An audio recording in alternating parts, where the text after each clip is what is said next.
Master Vivo imeze bite? Isama.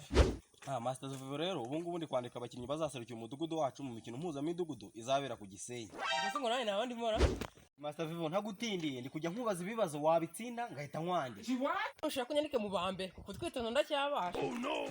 Twagiye n'ikibazo cya mbere. Urya kangahe ku munsi?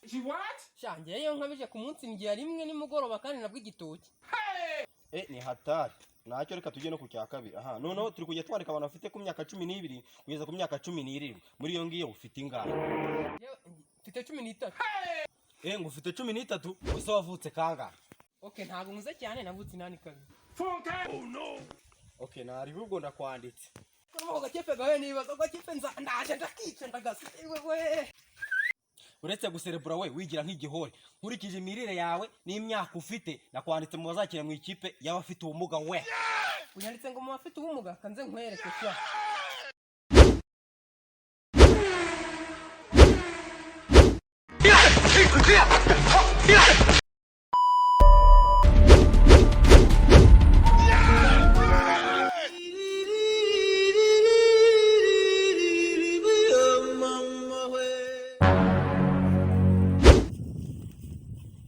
Mbasha kanze nkwereke ko ubutoza bwanjye atari bwo gutoza ihene. Kanze nkwereke nanjye ko mu mudugudu watari ngiye uzi kwiruka.